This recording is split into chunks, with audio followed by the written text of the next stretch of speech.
आइए बच्चों, आज हम लोग भौतिक विज्ञान का एक और प्रयोग देखते हैं। आज के प्रयोग का उद्देश्य है मीटर क्षेत्र के द्वारा दिए गए तार का प्रतिरोध ज्ञात करके तार के पदार्थ का विशिष्ट प्रतिरोध ज्ञात करना।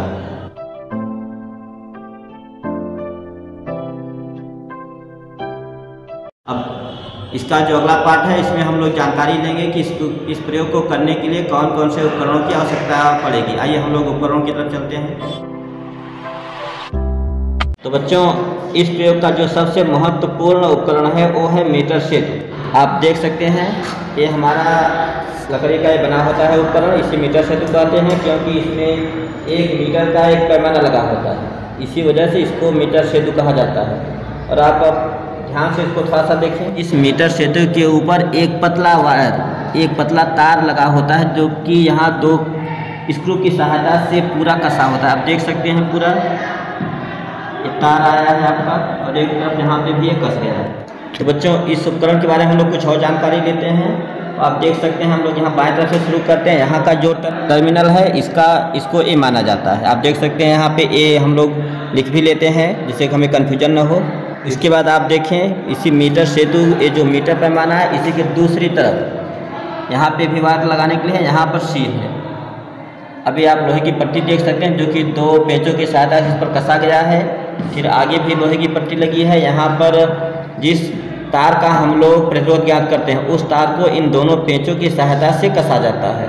आप देख रहे हैं इस पर तार लगा है, फिर ये पट्टी और आगे बढ़ती है। बच्चों, अब देखिए बाएं तरफ से भी लोहे की पट्टी लगी है और यहाँ पर पट्टी यहाँ तक आई है। फिर यहाँ पर भी एक गैप है, इस गैप को हम बायां गैप कहते हैं। और यहाँ पर आप देखें जो हमारा वायर जिसमें लगना है, जिसका हमें प्रतिरोध ज्ञात करना है, वो कहलाता है दायां गैप। दाहिने हाथ तरफ दायां गैप, बाएं हाथ तरफ बायां गैप। ये बाएं गैप में हमारा प्रतिरोध बाक्स जुड़ता है। आप देख रहे हैं ये प्रतिरोध बाक्स, इससे हम लोग पहले से ही परिचित हैं। इसमें अलग अलग ओम के प्रतिरोध लगे होते हैं, जिसका ज्ञात करना होता है उस कुंजी को हम निकाल लेते हैं।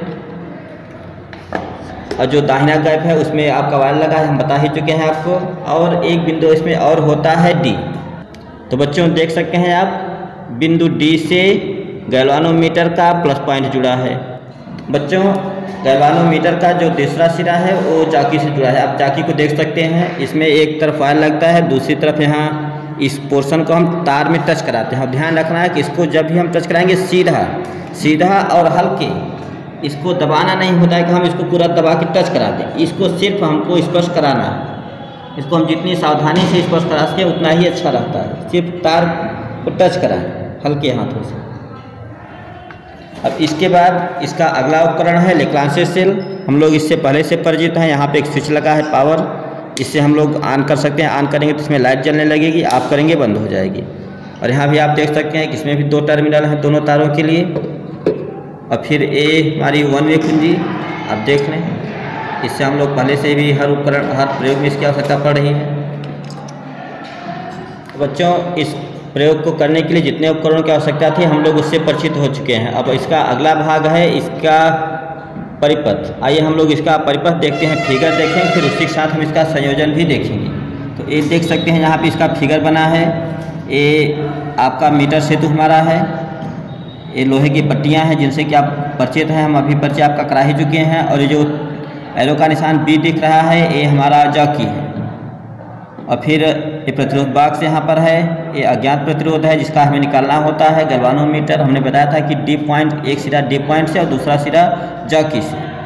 और फिर ए से लेक्लांचे सेल जुड़ा होता है, लेक्लांचे सेल से प्लग कुंजी और प्लग कुंजी का दूसरा सिरा सी से। अब आइए हम लोग कनेक्शन भी देखते हैं इसका। सबसे पहले हम लोग प्रतिरोध बाक्स को देख लेते हैं। अब आप देखें प्रतिरोध बाक्स हमारा बाएं गैप में, ये देखिए प्रतिरोध बाक्स। अब इस प्रतिरोध बाक्स में भी 2 वायर जुड़े हैं।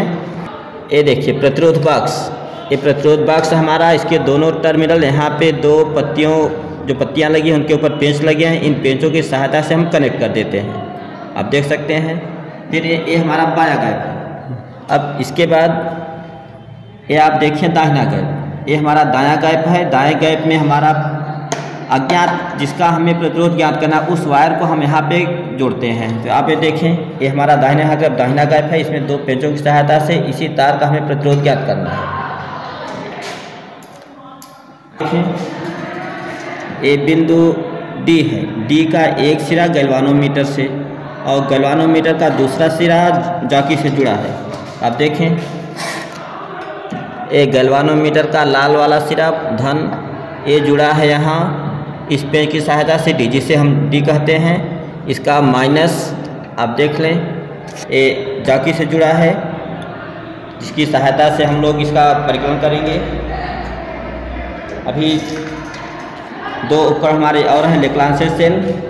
अब मीटर सेतु का जो आप देखें, मीटर सेतु के ए सिरे से लेक्लांसियस सेल का धन सिरा, फिर लेक्लांसियस सेल का माइनस इस वन वे कुंजी से देख सकते हैं, फिर वन वे कुंजी का दूसरा सिरा मीटर सेतु के बिंदु सी से जोड़ा गया है। इस तरह से हमारा परिपथ कंप्लीट होता है।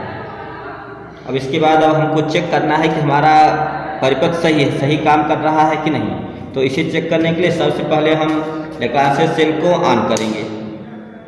अब धारा इसमें प्रवाहित हो रही है, फिर हम जॉकी लेंगे और इसे जो मीटर सेतु पर वायर लगा है इसे एक बार दाहिने तरफ एक बार बाएं तरफ टच कराएंगे।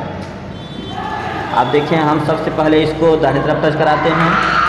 दाहिने तरफ टच कराने से आप देखें हमने दाहिने तरफ टच कराया तो जो गैल्वानोमीटर की सुई है वो दाहिने तरफ गई। अब देखें, टच दाहिने तरफ देख सकते हैं। अब हम लोग जॉकी को बाएं तरफ टच कराएंगे। मीटर सेतु के बाएं तरफ कराने पर आप देखिए, बाएं तरफ टच कराने पर वो बाएं तरफ सुई जा रही है। इसका मतलब कि हमारा परिपथ सही है, जो भी हम लोगों ने कनेक्शन किया है कहीं कोई त्रुटि नहीं है। तो आइए बच्चों, हम इसके अगले भाग की तरफ चलते हैं। अब इसके बाद जो आवश्यकता पड़ती है हमें प्रेक्षण तालिका, हमको एक तालिका बनानी होती है जिसमें कि हम लिए गए रीडिंग्स को नोट करते हैं। तो बच्चों, ये हमारी सारणी है, आप देख सकते हैं। इसमें क्रमांक है, प्रतिरोध भाग से निकाला गया प्रतिरोध है, फिर ये तार की लंबाई है। ये हम लोग जॉकी को टच कराते समय निकालते हैं। जहाँ पर शून्य विक्षेप की स्थिति होगी तो एक तरफ की लंबाई एल हो जाएगी, फिर दूसरी तरफ हम लोग निकाल लेते हैं 100 माइनस एल करके। ये अज्ञात प्रतिरोध, फिर आगे इसमें अज्ञात प्रतिरोध को यह बाएं गैप में। दरअसल इसको हम लोग दो तरह से निकालते हैं। एक बार हम लोग अज्ञात तार को दाहिनी तरफ लगाएंगे और दूसरी बार हम लोग अज्ञात प्रतिरोध को बाएं तरफ लगाएंगे।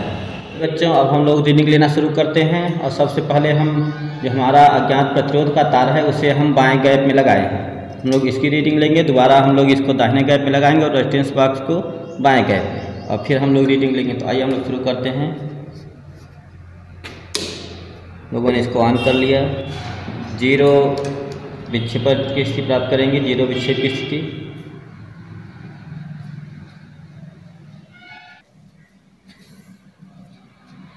तो बच्चों, ये देख सकते हैं कि 44 पर 0 विक्षेप की स्थिति हमको मिल रही है।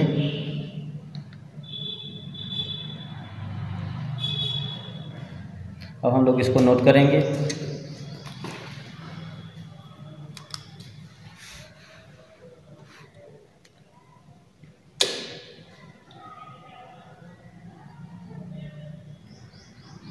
हम लोग प्रतिरोध निकाले थे, वो 1 ओम का है।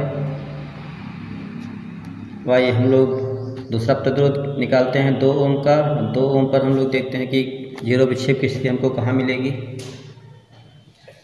हम लोगों ने इसको इन किया, इसको 2 ओम को आउट किया। वही इसे भी देखते हैं।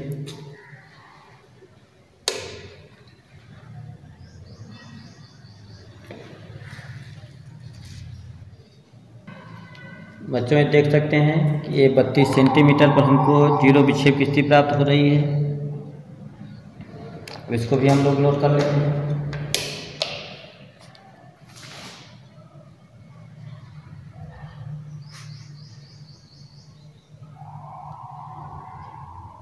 और ये 100 माइनस एल होता है, हम 100 में से माइनस करके इसको ज्ञात कर लेंगे। अब हम लोग अगली रीडिंग लेते हैं 3 ओम पर।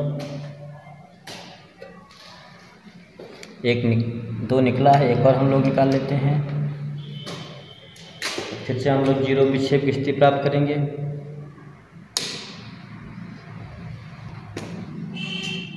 तो बच्चों, इसमें आप देख सकते हैं 27 पर 0 विक्षेप की स्थिति प्राप्त है हमको।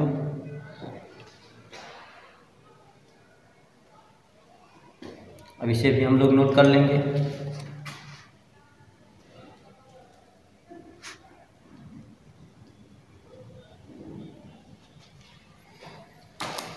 अब हम लोग इसको बदलेंगे। इस अज्ञात प्रतिरोध के तार को हम लोग लगाएंगे दाहिने गैप में और रेजिस्टेंस बॉक्स को लगाएंगे बाएं गैप पे। आइए हम लोग इसको बदल के फिर से रीडिंग लेते हैं। तो बच्चों देख सकते हैं आप, अब जो हमारा अज्ञात प्रतिरोध का तार था वो दाहिने गैप हमारे में दाहिने हाथ की तरफ और जो प्रतिरोध बॉक्स है वो बाएं गैप में है। अब हम लोग पुनः वही उसी तरह की रीडिंग लेना है। इसमें भी हम लोग सर्वप्रथम 1 ओम पर ही लेना है। 1 ओम का हम लोगों ने आउट कर दिया और बैटरी को ऑन और इस की को भी हमने इन किया।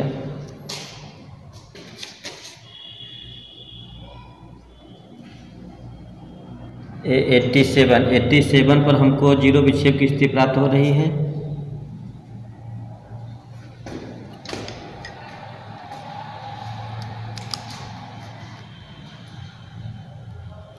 ये 100 - 87 करेंगे।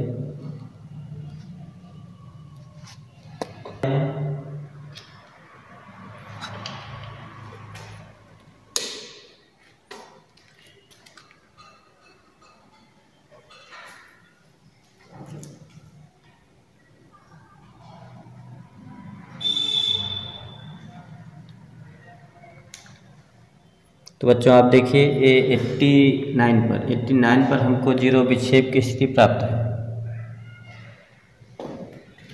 अब इसको भी हम लोग नोट कर लेते हैं।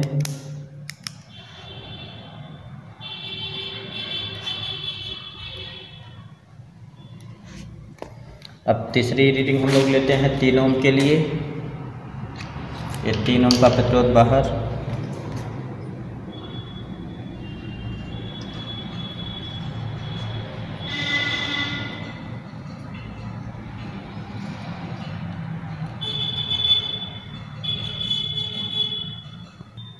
तो बच्चों ये देखिए ये 93 पर हमको 0 विक्षेप की स्थिति प्राप्त है। हम लोग इसको भी नोट कर लेते हैं।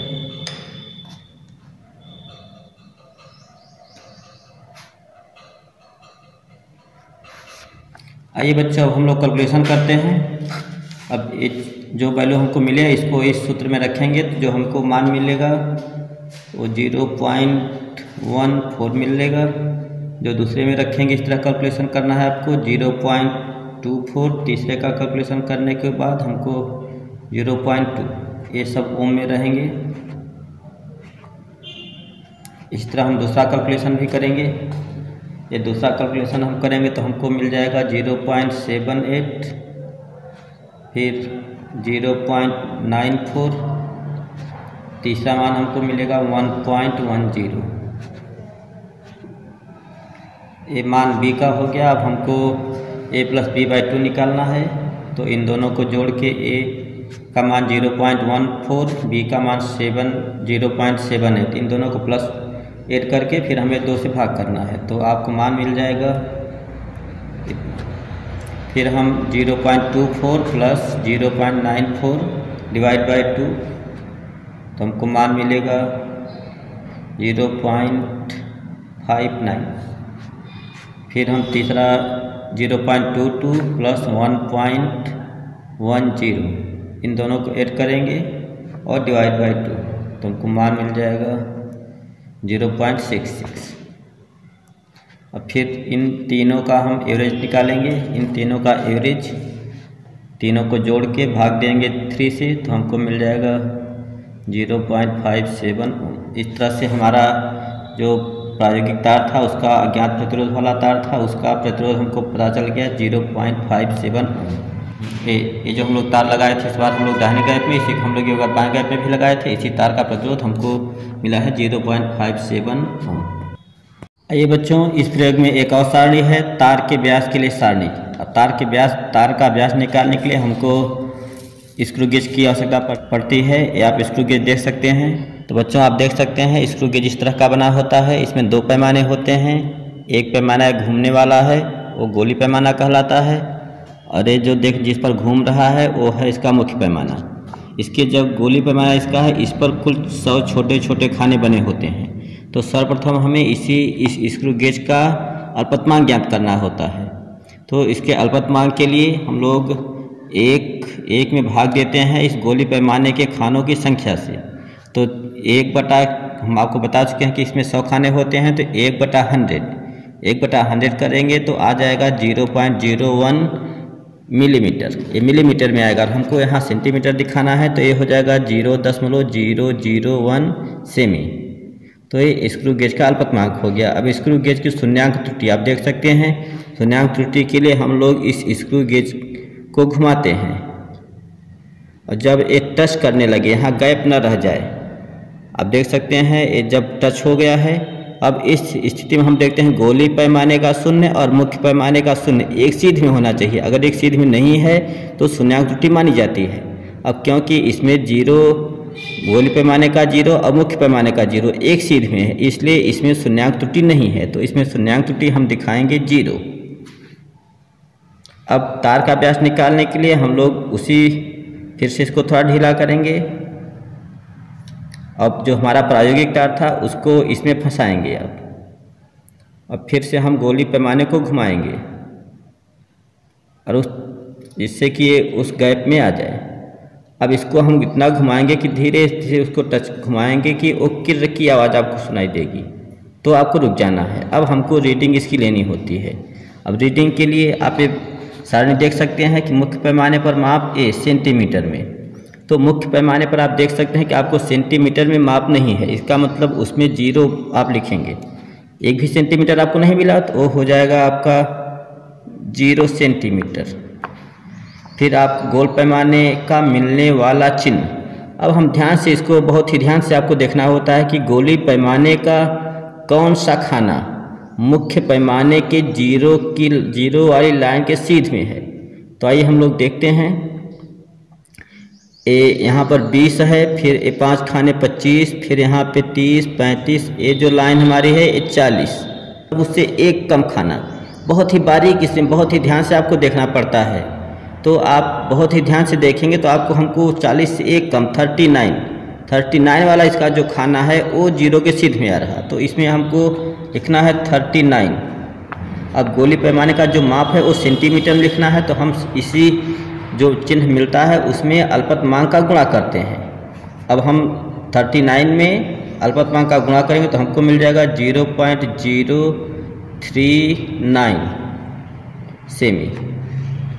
अब इसी तरह से हम एक बार फिर से इसको निकाल के पुनः लगाते हैं, तो हमको कम से कम 3 रीडिंग लेनी होती है। हम लोग इसको फिर से लगाते हैं। तो बच्चों हमको 3 रीडिंग इस तार के 3 स्थानों पर, अलग अलग स्थानों पर लेना होता है, क्योंकि तार हो सकता है कि एक समान न हो, मोटा पतला हो, तो हमको एवरेज निकालना है। तो हम लोगों ने बीच में रीडिंग लिया था, अब हम लोग एक साइड में ले रहे हैं। फिर से हम लोग नोट करेंगे, फिर से देखेंगे हम लोगों ने तार को कस लिया है, तो वहाँ अब भी आपको 0 ही दिख रहा है। अब गोल पैमाने का हम देखना है कि कौन सा खाना मिल रहा है। आपको दिखाई देगा कि 34 वाला जो लाइन है वो 0 के सीध में है। तो अब हमको इसमें लिखना है 34, इसमें अल्पतमांक से गुणा करेंगे तो हमको मिल जाएगा 0.034 सेमी। अब हम आइए तार के दूसरे सिरे पर गणना करते हैं।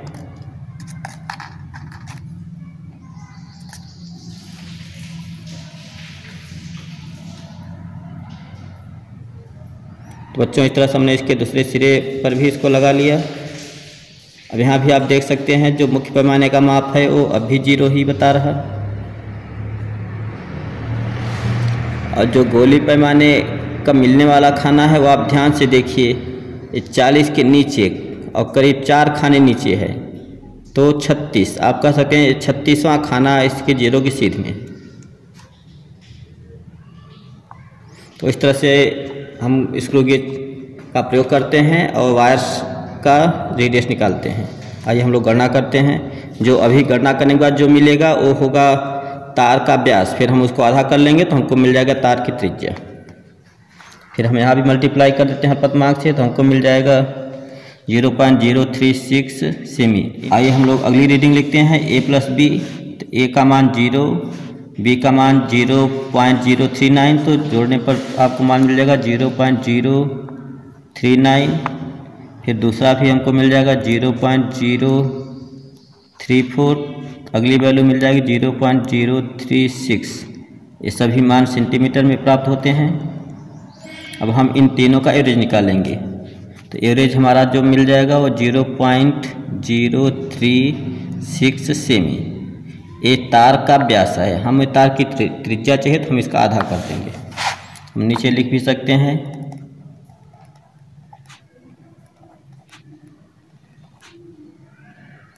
इसलिए तार की 0.036/2 इक्वल टू 0.018 सेमी।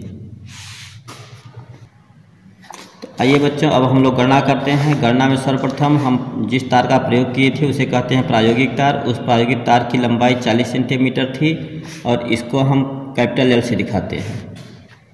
और फिर इसका सूत्र हमको लगाना है प्रायोगिक तार के पदार्थ का विशिष्ट प्रतिरोध निकालने के लिए, जो हमारा सूत्र है ρ बराबर पाई r square capital S by capital L। अब हम वैल्यू को रखेंगे। ये पाई का मान आप जानते ही हैं, का स्थिरांक है 3.4 हमको लेना है। आर का मान हम लोग निकाले थे स्क्रू गेज की सहायता से, जो कि आप देख सकते हैं यहाँ पर मान उसका मिला था 0.018 सेमी। फिर यस का मान हम लोग निकाले थे 0.57 ओम। कैपिटल L हमने आपको बता ही दिया 40 सेंटीमीटर। आइए हम वैल्यू रखते हैं, फिर कैलकुलेशन करते हैं। पाई का मान 3.14 इंटू आर स्क्वायर, तो हम लोग लिख सकते हैं इसको 0.018 स्क्वायर इंटू यस का मान 0.57 डिवाइड बाई कैपिटल L 40। तो बच्चों इसका अब हमें इन सब का मल्टीप्लाई करेंगे, फिर 40 से भागेंगे तो जो हमको वैल्यू मिलेगी 0.001449। हमें इसको 10 के घात के रूप में लिखना पड़ता है, जो कि स्टैंडर्ड फार्म होता है। तो ये लिख देंगे हम 1.44 इंटू 10 का घात -5। इसका मात्रक भी हमको लिखना है ओम सेंटीमीटर। तो बच्चों इस तरह से प्रायोगिक तार के पदार्थ का विशिष्ट प्रतिरोध हमको मिल गया 1.44 इंटू 10⁻5 ओम सेंटीमीटर। तो बच्चों इस तरह से हम लोगों ने आज एक और भौतिक विज्ञान का प्रैक्टिकल कंप्लीट किया। आज का हमारा जो उद्देश्य था एक बार फिर से हम आपको बता दें, मीटर सेट की सहायता से तार का प्रतिरोध ज्ञात करना और फिर इसी तार के पदार्थ का विशिष्ट प्रतिरोध ज्ञात करना। तो हमारा आज का प्रैक्टिकल यही था। तो जल्दी ही फिर मिलते हैं।